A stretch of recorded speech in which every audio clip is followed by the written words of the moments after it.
What's up, everybody? Welcome back to Corey's Garage, brought to you by Reese Motorsports, your home for the Franken-7 drift car project. Hopefully this will be one of my last videos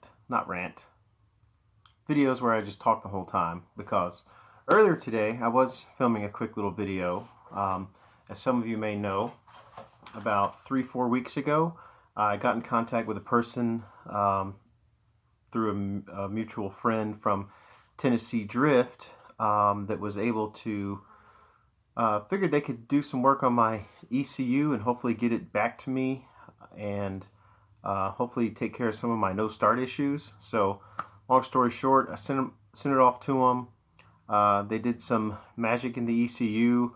Turns out somehow I had a Blazer V6 ECU, but I guess it's the same as the LS1 ECU, and anyways, they tuned it to pick up 8 cylinders, I guess, instead of 6, and then so they put a few little things in there. The VATS was already turned off, but yeah, so that showed back up today at about 2:30. So super exciting.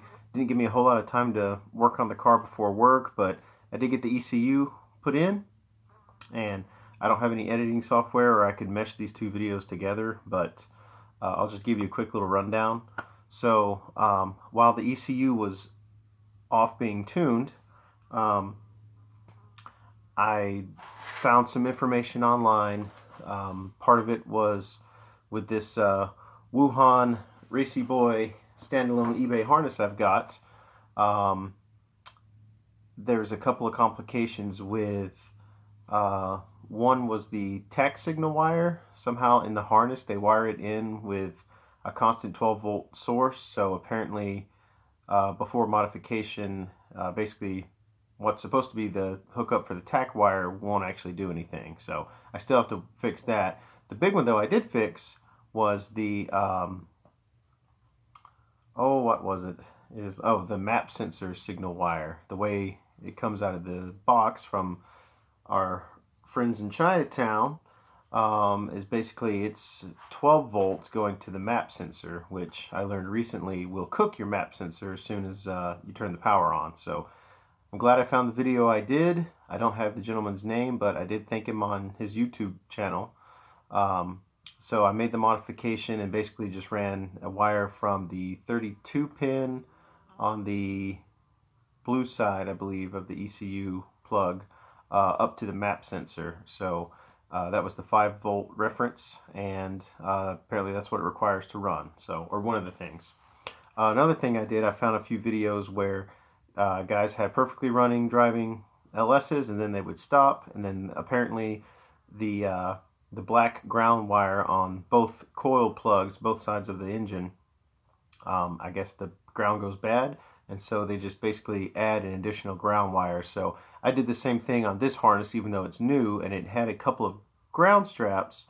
I basically grounded those to the heads and then added extra ground wires on both coil sides to the frame of the car. So I think that, in combination with the Lingenfelter conversion box for the 24x to 58x signal jigger dill, and the magic ECU work got me to the point today where, had my battery had more charge, this thing probably would have ran, because it was turning over. It was spitting and sputtering and coughing a little bit and a few backfires, so never actually got to hear it fire up to life, but it was trying. It was that close to actually running. So buttoned everything up, made sure I had good fuel and oil pressure and no fuel leaks, and anyways, basically I had to leave and get ready for work. So, but I did put the battery on the trickle charger. I had some jumper cables and I hooked my Jeep up to it, and I guess the cables are probably bad. There was a little corrosion on them, so I couldn't get enough juice out of the Jeep to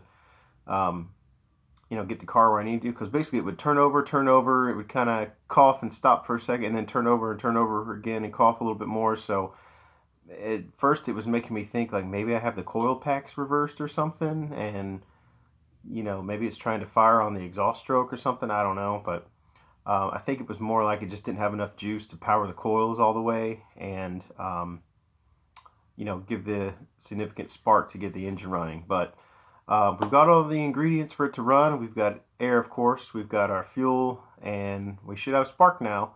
And so when we get up tomorrow, battery's been charging probably at that point for 22 hours, so it should be ready to rock and roll. I'll probably go get some more fuel because I did have to dump a little out when I ran into my fuel issue a couple of weeks ago. I put 5 gallons in it, so I don't think I lost a gallon, but maybe, I don't know. But maybe it still has to push some crap through the filter and stuff, I don't know. But I put 5 gallons of 93 with some 104 concentrated additive. So hopefully that'll be a safe recipe for fuel. And then, yeah, tomorrow we'll try again. And if we can get it to run, we'll finish bleeding the coolant system. I'll try to figure out how to clean up my wire situation under the dash. I still need to mount the ECU. I don't know if I'm going to have a way to mount it the way the factory one does, which is under the kind of foot plate in the passenger floorboard. But I'll try. Otherwise, I'll just find a way to, strap it up under the dash somewhere. Then on the passenger side, like all around the header and that starter, like that whole area is really tight. A lot of the wires they're all in loom, but they're all kind of stuck in that corner, along like with the clutch line and like starter wires and wire going to the crank position sensor, stuff like that. It's all kind of shoved in that corner.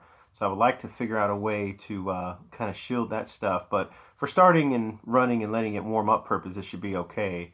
The loom is supposed to have some good heat protection to it, like 1200 degrees. So it probably suffice, but I would like to do something just to, tidy it up, get it away from the heat as best I can, and kind of go from there. But I just want to give you guys a little update. Hopefully the next series of videos will be running, driving, tuning, painting, and just enjoying the car before winter comes.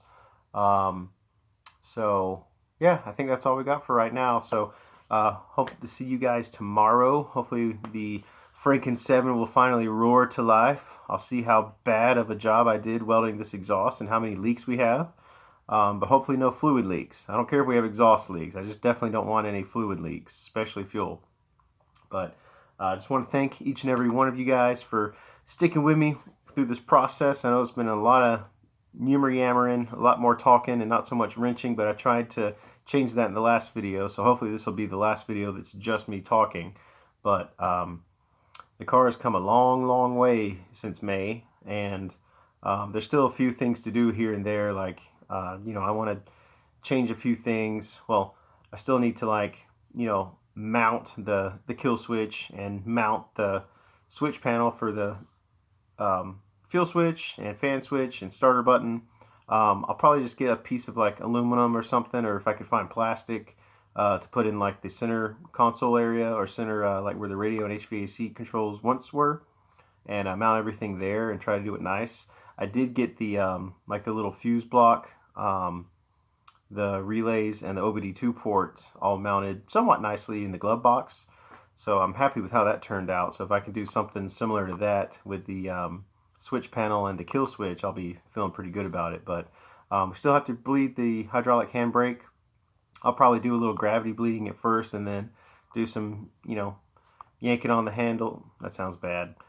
Anyways, actuating the handle and bleeding the air out of the hydro handbrake. And if I can, get some insurance on it and maybe try to get a plate on Monday. And we'll see about, doing some actual street driving with it. But that's all I got for right now. Hope to catch you guys tomorrow. And hopefully we'll have a running Franken-7. See you guys tomorrow. Thanks.